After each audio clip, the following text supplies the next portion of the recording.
Okay, hi, I'm Simon. I've watched over 20,000 acting exercises and it's almost double that amount. I haven't counted everything. Here's the thing. We need to talk about this thing called how to be vulnerable in acting and why to be vulnerable in acting. It's vital. You want to be able to work on this ability. And you can use this thing that's now called emotional preparation to be able to do it. So let's work at this and let's take a look at this. Now, originally, back in the day, emotional preparation used to be called inner life. It was talked about on Broadway in the 1900s, and everything was there, and everyone, a lot of times would be people very jealous of other people that had the ability to be able to do something that was called inner life. They could get this incredible inner life on stage, and this gave birth to the whole thing and everything having to do with stuff with the group theater and all this other stuff, which is fascinating. So the thing is it became known as emotional preparation. Now, we're going to talk a little bit about emotional preparation, but I want to talk about and be very clear with you is how and why to be vulnerable in acting. So it's vital. This is exactly the way that you can be able to expand your humanity and expand your talent. Now, the goals of being able to be vulnerable in acting isn't to be a victim. This isn't the case at all. The goals, and this is an extremely important point, you want to be able to be available to the other person. So you veil yourself through processes that you can learn and you can practice in acting. And this is exactly how you want to do this. Now, if you can remember this saying, this would be very helpful to you. Avail or be available yourself to reveal the other. So you're there to be able to be available to yourself. So you avail yourself. You're there to be completely available. You're there to be vulnerable so that you can reveal the other person. There is not anything better in acting in any kind of way than what I've just said. This is exactly the absolute height of the ability to be able to have an acting.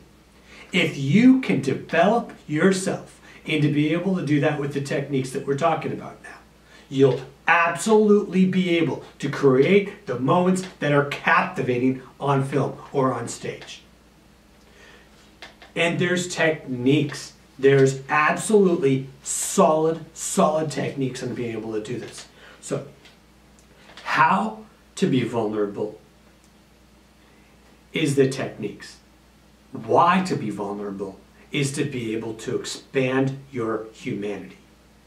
You can expand your own humanity, and you can do this in ways that's with an acting partner, and you can practice this on your own, practicing emotional preparations.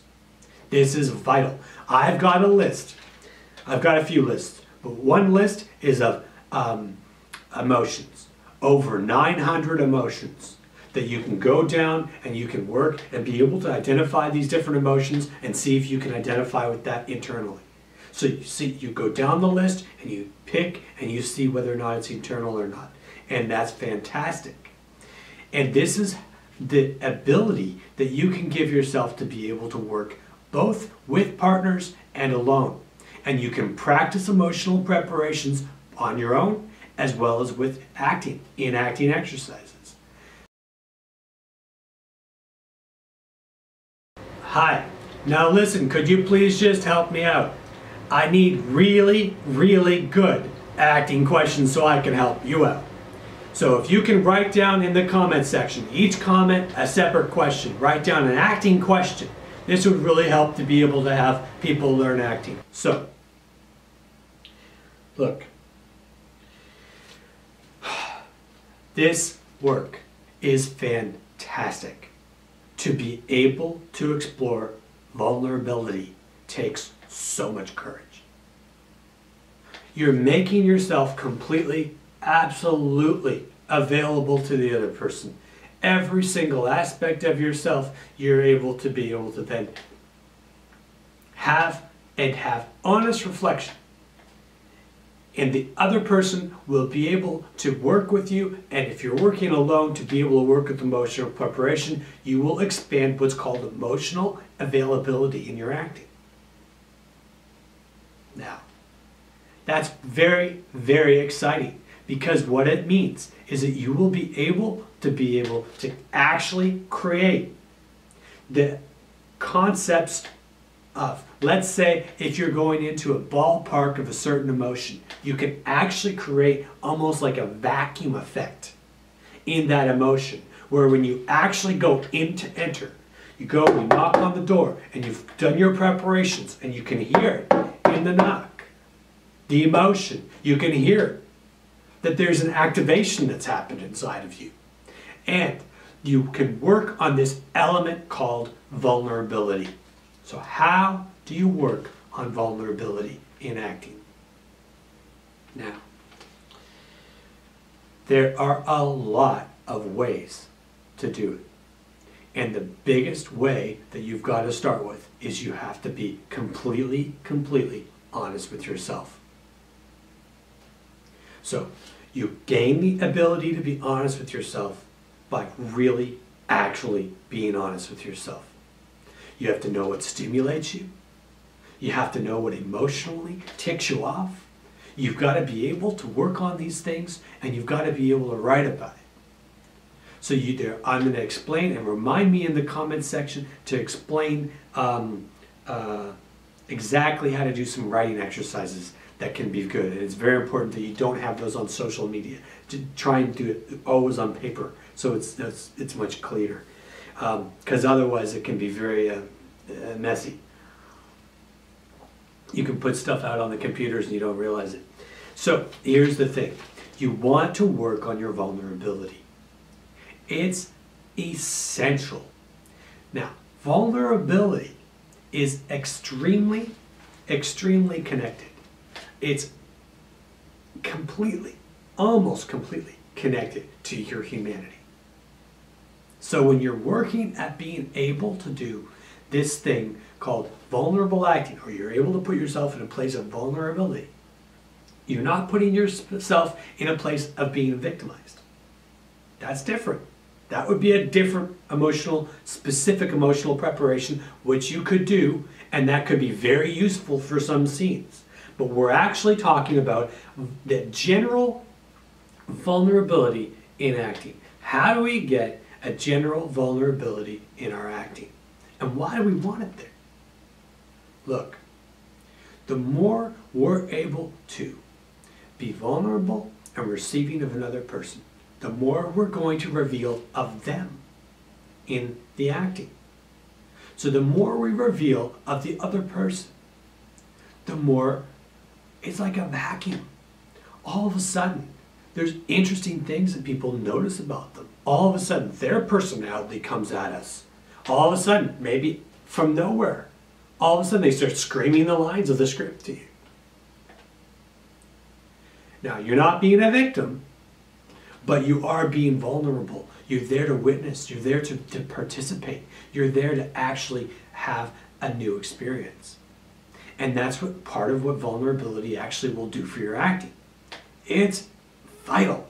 This is so exciting, this work, because when you're able to work with this element of vulnerability, you can predict that something is going to be happening within the exercises. And you'll actually sometimes, and I've seen exercises where people have done this. Now, to be honest, some people don't do this work this way. Some people do. And some people that do, sometimes they fall into it and they don't really realize that they're intentionally doing that. And this is part of the experimentation of emotional preparation. Sometimes people will put themselves in more vulnerable states of being. We'll talk about that in a minute. But the thing is that it's very, very, very, very, very, very important. You can do so much with it. You can really become a blank canvas that you can really be able to design something that's almost like a vacuum in acting.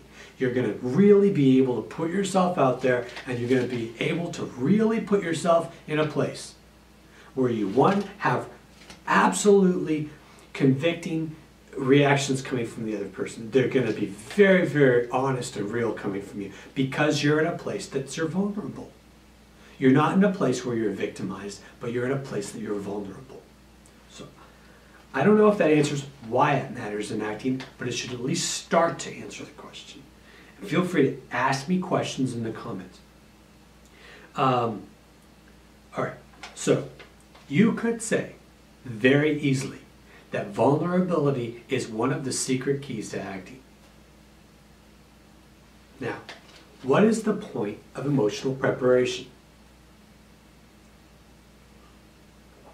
Sometimes you would do emotional preparations, and the emotional preparations would be something that would be very striking or be fairly aggressive, and there would be a certain emotion that would be a demeanor that's very assertive. There would be emotional preparations that could work with those types of emotions, and you could work with that, and that would be something that you would have the option to do. But there's also these incredible, vulnerable aspects to emotional preparation. And you can warm yourself up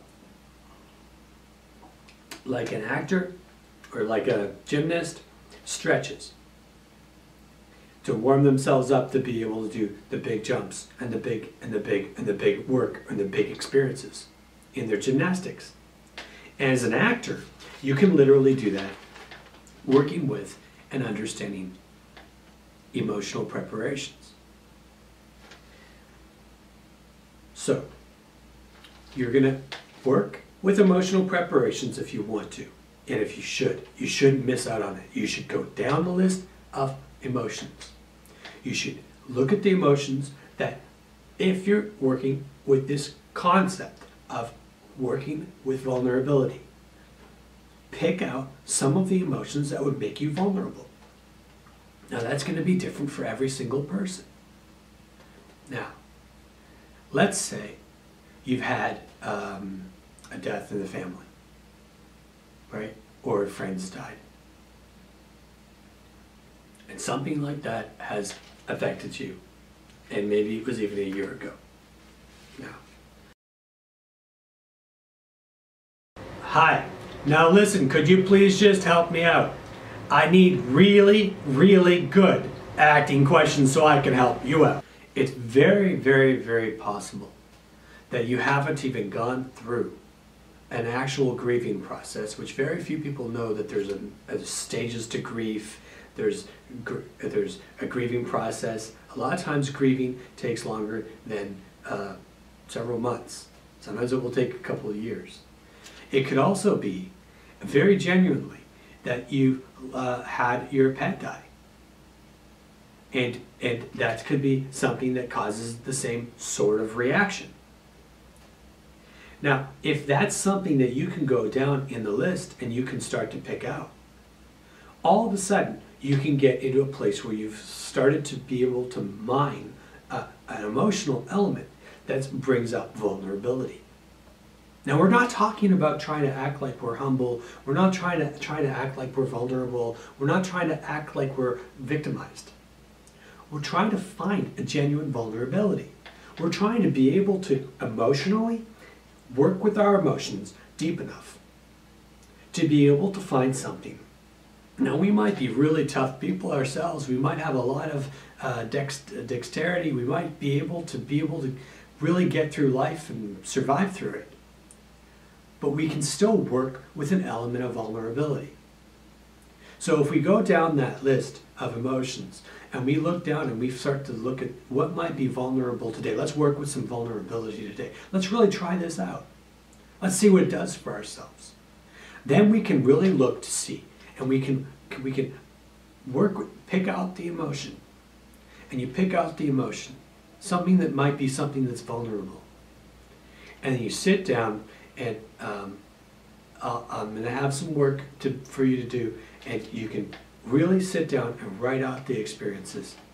Write out the experiences of vulnerability. Now, sometimes you can write out real life experiences real life experiences. Other times, it's going to be historic fiction. It's stuff that's mixed. You've got a mixture of fiction and you've got a mixture of real life, but you know one thing is that you're writing something that's activating in you. So you're activating an emotion because you've got an ability to be able to really absolutely identify some key things that actually have meaning to you, that actually work with your acting. That's something that's actually activated inside yourself. And when you start to understand, which is easy enough to do, understand that emotional preparation is the being part of acting, and then the doing part is the interaction. So the doing is not the execution of acting or the execution of emotion. What that might do is it might execute your acting. Sometimes it will work, but not consistently. You want to be able to have a being side of the work, which you know that you're working with things that are active. And you can pick out these things that are vulnerable. So you find these vulnerable aspects. Maybe the vulnerability comes from the fact that you're able to pick shame. Maybe shame. I know shame's on the list of emotions. And you sit down with yourself and you write out, what is this thing's the most shameful moment of your life that you can remember? Now, there's a distinction here. You can write out the most shame moment of your life. And maybe you've already gone past it. Maybe it's something that you've already grown out with. Maybe as soon as you think of it, you just start breaking out laughing. You think it's silly. Well, that maybe isn't one that's going to put you in a place of vulnerability. That's maybe one that's going to put you in a place of exhilaration, of which you could use, and you wouldn't be doing the vulnerability exercise. At that point, you'd be doing the exhilaration exercise, and you could laugh yourself at the knock on the door. And you could start your acting exercise with that emotional spur. And that emotional life, through interaction, would then start to come out in your acting. That exuberance of the fact that you knew that it was very silly, the fact that you were so embarrassed about something that was so stupid and it was just how it was. Now, you might work out something that's actively shameful. Now, if you're working out something that's actively shameful, this isn't therapy. If you need serious therapy, serious therapy, then go seek a therapist. And that might really help to be able to process some of those emotions. But if you're ready to be able to work with that, and you're ready to be able to work at the shame level, and you can pick a point where there's something that's vulnerable about it, well, then you can go and you can really work to really remember accurately what this is. Or you can start adding all this historic fiction to it. You can add mix up the history of your life with the fiction. What would be a really activating ingredient? Well, what if your neighbor was a big financial person in the industry, and they knew all along that they knew that you had picked the wrong stock, or maybe it was the right stock, and they told you that you had picked the wrong stock. And for some reason, you could recollect that kind of shame. You actually had it right. You had done all your research correctly, and yet your neighbor, who was a big money mogul, decided to be able to try and spite you. And you feel shameful about it. Well, there was no way of you knowing that it would be one way or another, but maybe you have shame about that. Maybe there's a shame. Maybe it comes out as anger. So you mind this, and you be able to isolate these components, and you can do that with historic fiction. And the historic part of it is you have bought in stocks, or you've bought in commodities, or you've gone into crypto markets. Maybe that's one of the things that's real about it. Or maybe that's the fictional part, but maybe that's the real part. And then the fictional part is that your neighbor isn't a financial mogul, or wasn't a financial mogul 10 or 15 years ago. You know, and when you're remembering the story, or when you're remembering that real life. So these are the ways to be able to do this. So then when you're showing up at the door, you're showing up with a very clear, you want to sit down and make this as clear as possible. And when you're showing up to make this as clear as possible, then you can go and you've got, see, there's an uncertainty in that knock. There's something that I've activated, and I've only started to activate it. I could have to sit down and really work and examine and pull up something that's really shameful to me. And then when I'm able to do that, then all of a sudden that emotion's going to be in there with the element of vulnerability. And you can do things like this to be able to bring vulnerability to acting. What's going to happen about this is that, if you would, boop the like button. I always forget sometimes to say that. But what's going to end up happening to you is you're going to be able to have a greater experience in acting. You're going to be able to have something that's larger than what you would have maybe as a daily life experience. First of all, you're adding some elements that are actually really activating to you in your actual emotional preparation. Now, of course, we have to remind ourselves every single time we work with emotional preparation, this has to be something that we're emotionally preparing on and we're willing to let go of into the acting. So we don't know what the results are going to be. We have a ballpark of the results. We don't know if the other person's going to even care if the fact that you walk up to the door and you're feeling shameful. Maybe they don't care. And maybe you'll have a reaction to them not caring. Maybe they'll end up caring 5 minutes later into the exercise. Or 2 minutes later in the exercise. So this is exactly how to be able to do really, really good acting work with vulnerability. And that's an example about how to sort of do it without me going deeper into myself and showing you a full out example, which I'll do some of. So we'll just leave it there, but we're very, very, very understanding that we can actually activate our emotional life in this way, in the area of vulnerability, something that makes us vulnerable, to then greater our emotional life and our acting experience.